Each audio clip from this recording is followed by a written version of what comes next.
রাইকে নিয়ে ঘন জঙ্গলে লুকানোর পেছনে আসল উদ্দেশ্যটা হাতে নাতে ধরে ফেললো অনির্বাণ। হ্যাঁ বন্ধুরা, ভিডিওতে লাইক দিয়ে দেখতে থাকুন। অনির্বাণ ঘন জঙ্গলে গিয়ে একটুর জন্য রাইকে বাঁচিয়ে নিয়ে আসার পর অনির্বাণ নীলুকে বলতে থাকে যে নীলু, তোমাকে আমি লাস্টের বারের মতন আলটিমেটাম দিয়ে দিলাম। এরপরে যদি তুমি আমার পারমিশন ছাড়া আমার বউকে কোনো ঘন জঙ্গল থেকে শুরু করে অন্য কোথাও নিয়ে গিয়েছো, তাহলে কিন্তু আমার থেকে খারাপ কেউ হবে না। তখন নীলু বলতে থাকে, হাসতে থাকে আর ভাবে যে আচ্ছা, তার মানে কি অনি দাদাভাই আমাকে কোনো মতে সন্দেহ করে ফেললো, নাকি আমার উদ্দেশ্যটা ধরে ফেললো। ওদিকে অনির্বাণ বলতে থাকে যে নীলু, তুমি যতই আমার কাছ থেকে পার পাওয়ার জন্য চালাকি করো না কেন, কিন্তু এই যাত্রায় আমি তোমাকে কোনো মতেই আর চালাকি করতে দেবো না। তুমি যা করেছো অতীতে সেই সব কিছু কিন্তু আমি এবার তুলে ধরবো। এবার তোমাকে নিজ হাতে আমি শাস্তি দেবো যদি তুমি কোনো রকম কোনোভাবে আমার রায়ের দিকে হাত বাড়াও। একটা কথা মাথায় রেখো, যদি রাইকে আঘাত করতেই হয় তাহলে তোমার আমার লাশের উপর দিয়ে যেতে হবে। তখন একথা শোনা মাত্র নীলু বলতে থাকে, জনি দাদাভাই কি এমন হয়ে গিয়েছে? আমি আমার দিদিভাইকে নিয়ে ঘন জঙ্গলে এসেছি লুকোনোর জন্যই তো।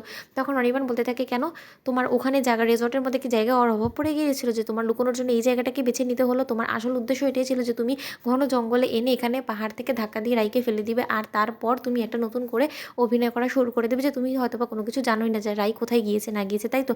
তুমি এখানে যে কী উদ্দেশ্য নিয়ে এসেছো আর রায়ের ক্ষতি করার জন্যই যে তুমি এখানে এসেছো, আমি সেটা খুব ভালো করেই জানি। শুধুমাত্র আমার আফসোস এই জায়গাটাতেই যে রাই এখনও বোকার মতন তোমাকে বিশ্বাস করে যাচ্ছে। রাইয়ের এই তোমাকে বিশ্বাস করাটাই যে রাইয়ের জন্য কতটা ক্ষতিকারক হয়ে দাঁড়াচ্ছে সেটা ও নিজেও বুঝতে হয় না। কিন্তু তার সত্ত্বেও আমি যখন একবার বুঝে গিয়েছি, এত সহজে তো আমি তোমাকে কোনো মতেই রায়ের সংস্পর্শে যেতে দিব না। ওদিকে নীলু বলতে থাকে, জনি দাদা ভাই তুমি কী বলার চেষ্টা করছো আমি সেটাই বুঝতে পারছি না।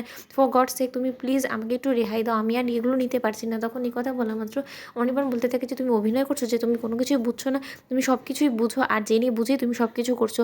নয়তো বা তোমার যদি সত্যিকার অর্থে কোনো রকম উদ্দেশ্য নাই থাকতো, তাহলে তুমি স্রোতের মতন রেজর্টে কোথাও এক জায়গায় লুকানোর চেষ্টা করতে। তুমি তা না করে রাইকে নিয়ে তুমি লুকানোর চেষ্টা করেছো। কেন করেছো বলো?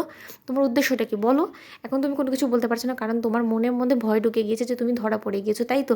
আর খুব শীঘ্রই রাইয়ের সামনে তোমার এই আসল ভালো মানুষের মুখোশের পেছনে যে লুকিয়ে থাকা যে বদমাইশি চেহারাটা আছে না, সেটা আমি প্রকাশ করে দেবো। নীলু তুমি দেখে নিও। ওদিকে এটা বলে যখন অনির্বাণ চলে যায়, ঠিক সেই সময় নীলু বলতে থাকে যে ওয়াও, আমাকে তো একটা তোমার অজান্তেই তুমি সব থেকে একটা বেস্ট আইডিয়া দিয়ে দিয়েছো অনির্বাণ দাদাভাই। তুমি তোমার নিজের অজান্তেই এমন একটা আইডিয়া আমাকে দিয়েছো যার জন্য আমি তোমার কাছে চিরকৃতজ্ঞ থেকে যাবো। কারণ আমি তো এতদিন ধরে ভুল পথে হাঁটছিলাম, আমি এখন ঠিক পথে হাঁটবো। কারণ আমি তো এতদিন ভাবতেই পারিনি এই জিনিসটা যে সত্যিই তো আমার দিদিভাইয়ের সবথেকে বড় উইকনেসই তো এখন তুমি। যদি তোমাকে আমি আঘাত করি তাহলে তো আমার প্রতিশোধ নেওয়াটা পূরণ হয়ে যাবে।